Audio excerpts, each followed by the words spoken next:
How's everybody doing? Today's video is going to be a review of the EVH 5150 iconic 80 watt head.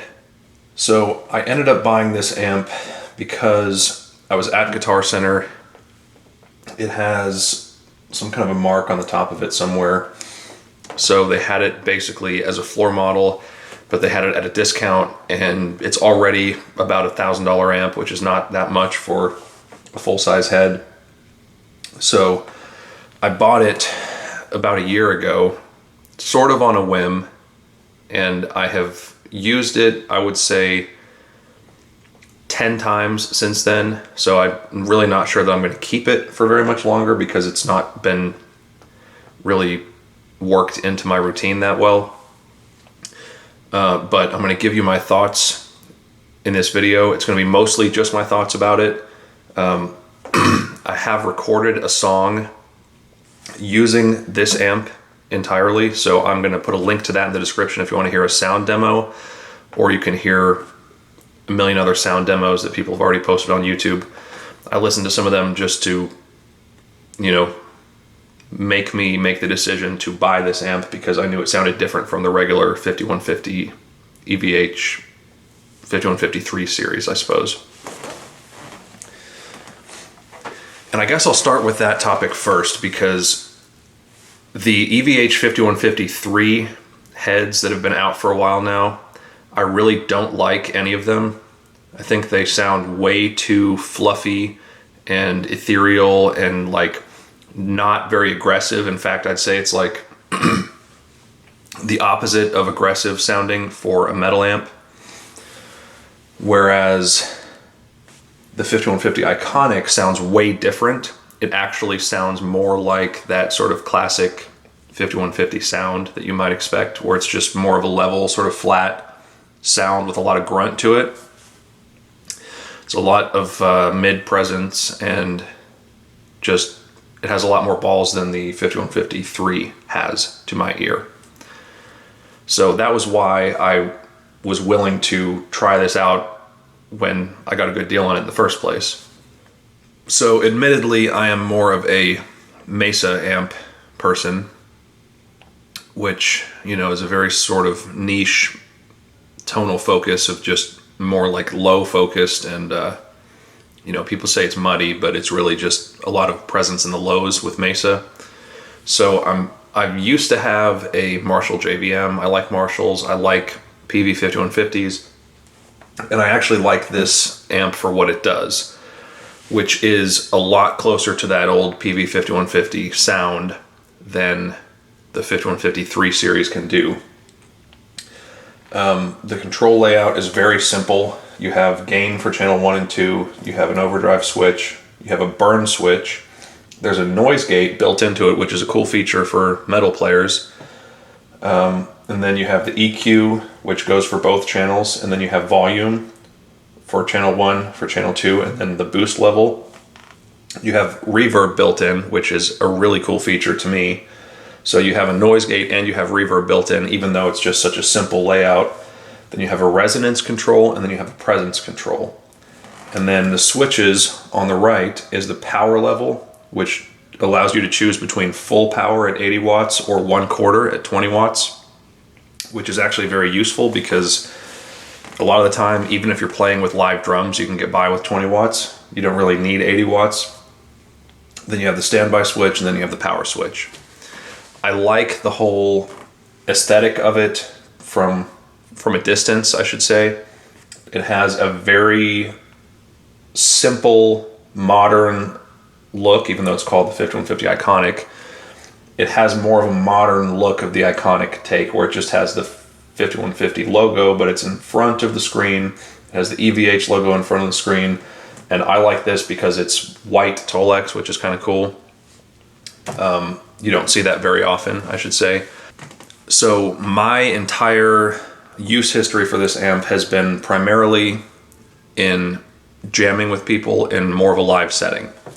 So I was inclined to use this amp for jamming because you can use it on 20 watts, which is much, much lower than even my single rectifier. And it does have a really nice clean channel, which I think the clean channel for me is probably more appealing than the gain channel, but it has a nice clean channel.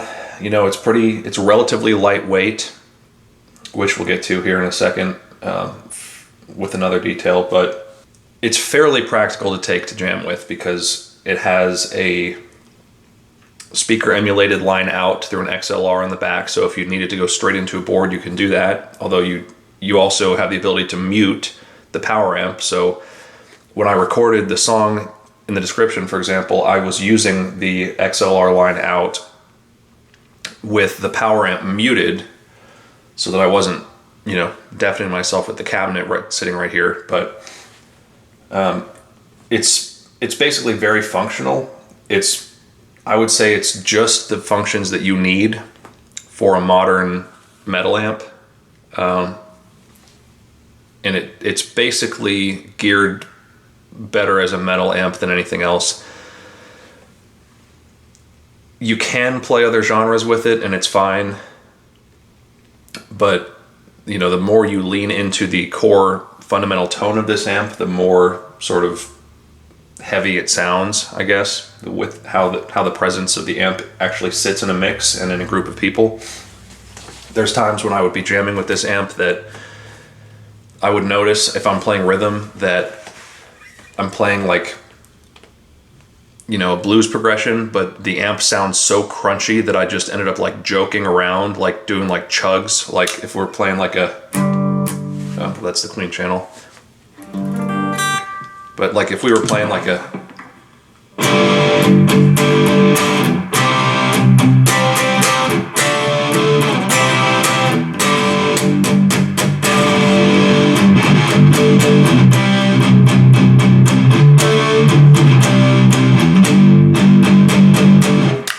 like you basically can make anything you play through it sound metal. I mean, it's just like heavy, you know. So it has those features on the surface. It's basically perfectly equipped for most people's needs, you know. I mean, I would say they did a really good job determining what features they should pack into it without making it overly complex, because it's really not. It's very simple to use. Although I will say I learned as I've used it several times that the switch on the amp that changes channels from 1 to 2 is actually disabled when the foot switch is plugged in, which is kind of odd. I learned that thinking that the switch was broken on the amp, when in fact you just can't use it with the foot switch plugged in. If you unplug the foot switch, then you can use the channel switch on the face of the head. It seems a little weird to me because, I mean, maybe the foot switch can't be told that the channel has changed, so they just did it that way. But it's a little confusing at first. And then I will say one sort of oddity of this amp is that the standby switch works fine when you're using the amp, you know, plugged into a speaker cabinet. It works totally normally.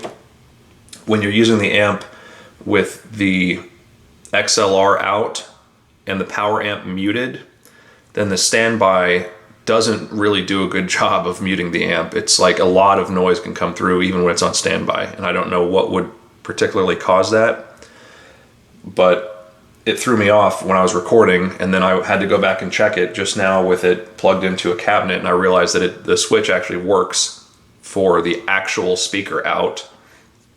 It just doesn't really work that well for the power amp, or for the preamp section by itself with the power amp muted.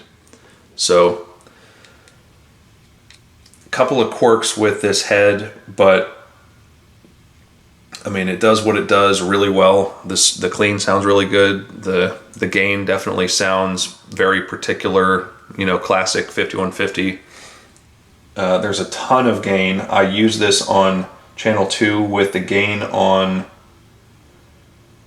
5 right now.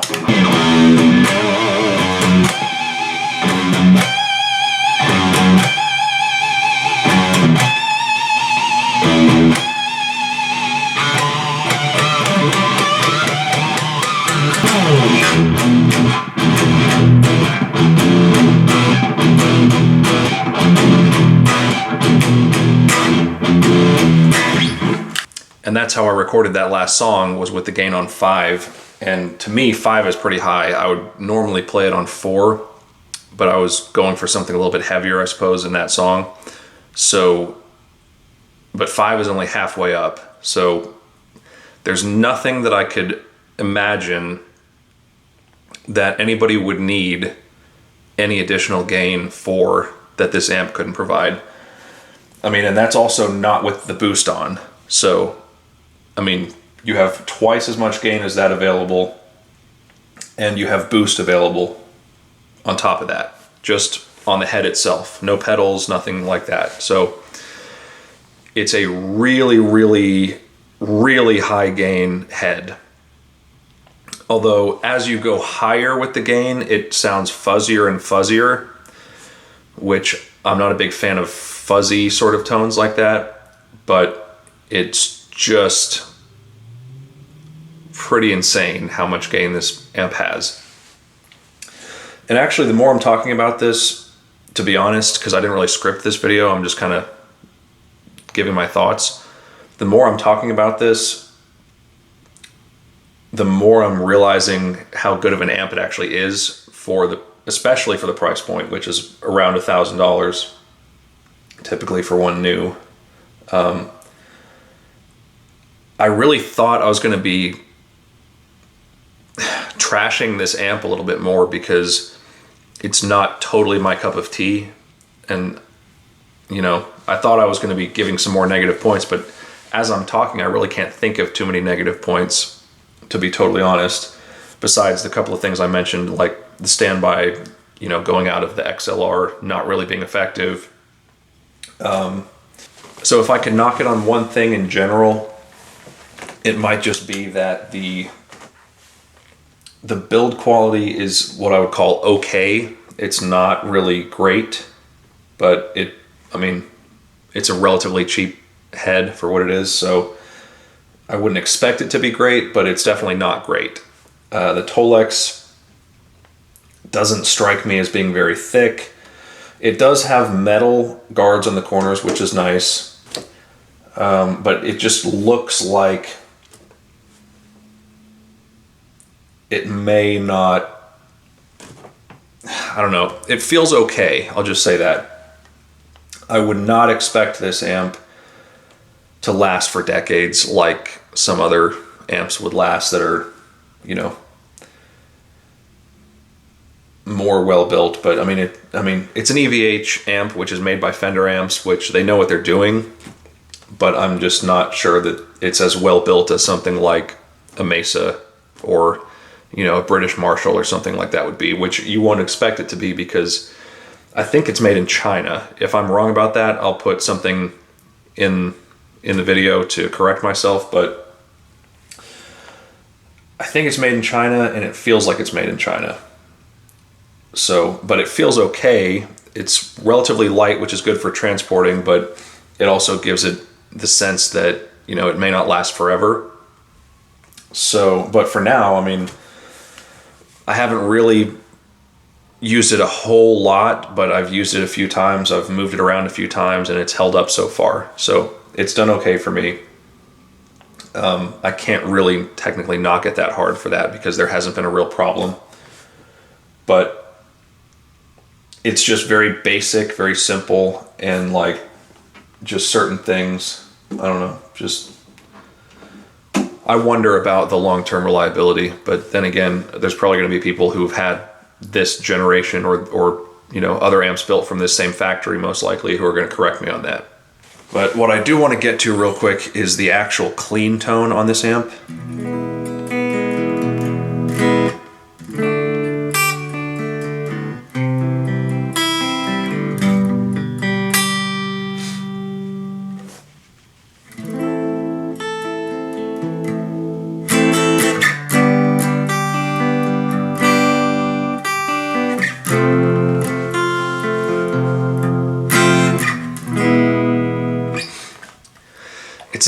It's a really nice sort of level clean tone, which I'm not used to as I'm primarily a Mesa player, because on a Mesa, the boomy low end carries into the clean channels too. And you hit like a low E or anything on the 5th or 6th string, it's going to like be like a bomb goes off and then the rest of the chord is heard. But on this, everything is heard very pleasantly and evenly on the clean channel. As you could kind of hear, the reverb itself is like a spring type reverb. If I had to guess what it's modeled after, I think it's obviously digital on this, but it sounds like a spring reverb, but it's fine. I mean, I like it. It's passable for me. I just like reverb in general. But then the thing that I like about the clean channel on this amp does not translate terribly well to the high gain tone for my own personal preference, which is it carries that same quality where the notes are very evenly powered. They're very evenly amplified. And so if you play chords and riffs and things on this amp, it cuts really well because every note in the chord on high gain comes through really clear. Like,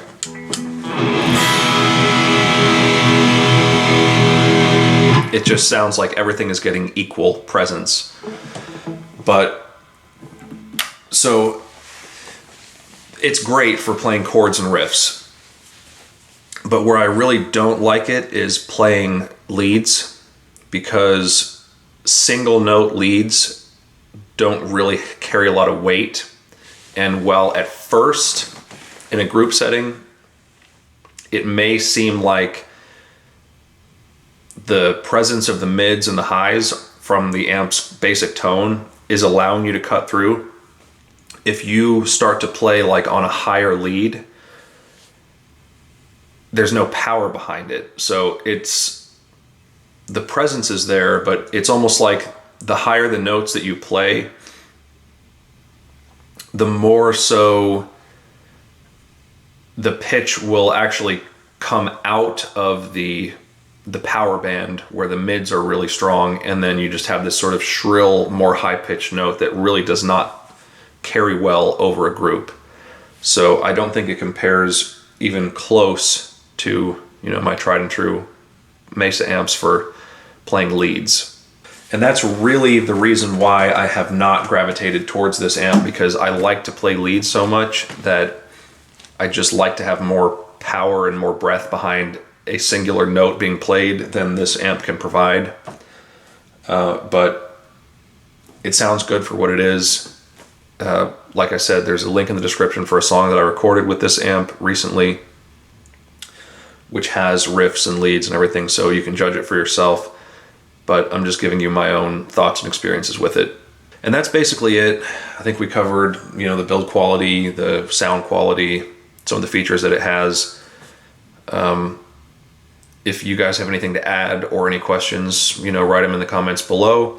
If you like this video, don't forget to share it and subscribe, turn on notifications, and I will see you guys next time.